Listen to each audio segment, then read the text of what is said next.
सवाल पूछना जिस दिन बंद हो जाता है किसी लोकतंत्र में, लोकतंत्र की अंतिम सांसें शुरू हो जाती हैं।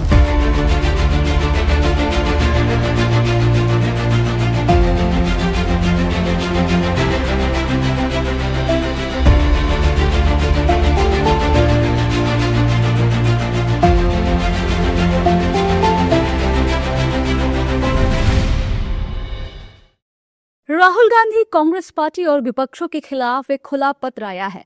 दरअसल देश के 272 लोगों ने विपक्ष के खिलाफ एक खुला पत्र लिखकर चुनाव आयोग जैसी संवैधानिक संस्थाओं को बदनाम करने के प्रयासों की निंदा की है।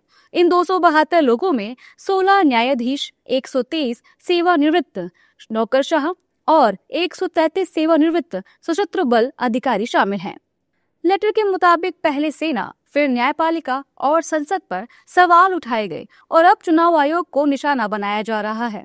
लेटर के मुताबिक चुनावी हार को छिपाने के लिए संस्थाओं की साख पर हमला किया जा रहा है। इस लेटर के आने के बाद विपक्ष के नेता क्या कुछ कह रहे हैं, सुनिए। जब हम चुनाव आयोग की फंक्शनिंग पे, उनकी प्रक्रिया पे सवाल उठा रहे हैं और सवाल जायज हैं, पूरा विपक्ष उठा रहा है, तब जवाब कौन दे रहा है? किसको देना चाहिए? पहले तो चुनाव आयोग को देना चाहिए। सर्विंग चुनाव आयुक्त को जवाब देने चाहिए, नहीं दे रहे। कौन जवाब देता है? पहले बीजेपी देती थी, अब उनके जवाब चल नहीं रहे, अब रिटायर्ड लोग आकर जवाब दे रहे हैं। एक सर्विंग चुनाव आयुक्त को सवाल पूछे जा रहे हैं। सवाल पूछना जिस दिन बंद हो जाता है किसी लोकतंत्र में, लोकतंत्र की अंतिम सांसें शुरू हो जाती हैं। क्या ये रिटायर्ड ब्यूरोक्रेट्स चाहते हैं कि अपने जीवन काल में, भगवान इनको लंबी उम्र दे, क्या ये चाहते हैं कि अपने जीवन काल में ये लोकतंत्र को मृत देखें?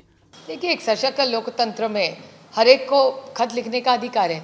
आपको याद होगा 5 साल पहले मोदी जी के सरकार के खिलाफ भी ऐसा ही खत आया था, तो वो मोदी जी के सरकार के खिलाफ आया था, ये अभी उनके पक्ष में आया है। तो एक सशक्त लोकतंत्र में ऐसी चीज़ें होती रहती हैं। ठीक है, ये सब चलती रहती है। देखिए, मैंने कल भी आपको कहा था, हमें जैसे बोलने की ताकत है तो सुनने की भी ताकत हम सब ने रखनी चाहिए। तो दोनों से एक सशक्त लोकतंत्र में थोड़ा तो ये सब होना चाहिए। चुनाव आयोग के पक्षपात करने के कोई एक उदाहरण नहीं है, तमाम उदाहरण हैं। तमाम शिकायतें जहां पे हम लोगों ने करी, विपक्षी दलों ने उन पर कार्रवाई नहीं होती है। तमाम अधिकारी जो भारतीय जनता पार्टी के प्रत्याशियों के परिवार के थे, वो उन्हीं की सीट पे जो है उन्हीं की सीट के आसपास वो बड़े पुलिस ऑफिसर बने, ऐसे तमाम उदाहरण हैं। तो निष्पक्ष रूप से अगर चुनाव आयोग काम करेगा तो चुनाव आयोग पे सवाल क्यों खड़े होंगे? लेकिन चुनाव आयोग तो हमारे देश में जो रूलिंग भारतीय जनता पार्टी है उसके सहयोगी दल की तरह, उसके एक संगठन की तरह काम कर रही है, जो बहुत ही दुर्भाग्यपूर्ण है और ये हमारे देश के लोकतंत्र के लिए खतरा है।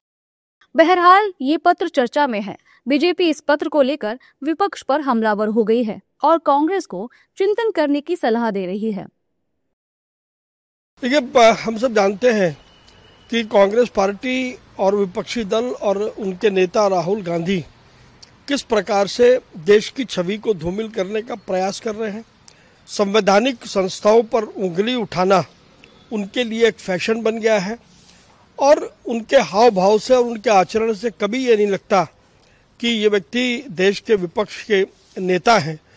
जो गरिमा की उनसे उम्मीद की जाती है, उस गरिमा से वो काफ़ी कोसों दूर हैं। और इसलिए यदि कोई जिम्मेदार लोग इस बात को कहते हैं तो मुझे लगता है कि राहुल गांधी को अपना आत्म अवलोकन करना चाहिए। इन रिटायर्ड जजों और ब्यूरोक्रेट्स ने अपनी ओपन लेटर में आरोप लगाया है कि कांग्रेस लगातार चुनाव आयोग जैसी संवैधानिक संस्थाओं की साख कमजोर करने की कोशिश कर रही है। इससे देश की लोकतांत्रिक व्यवस्था में अनावश्यक अविश्वास फैलता है। दरअसल विपक्ष कई दिनों से SIR को लेकर चुनाव आयोग पर हमलावर है और कई गंभीर आरोप लगा रहा है।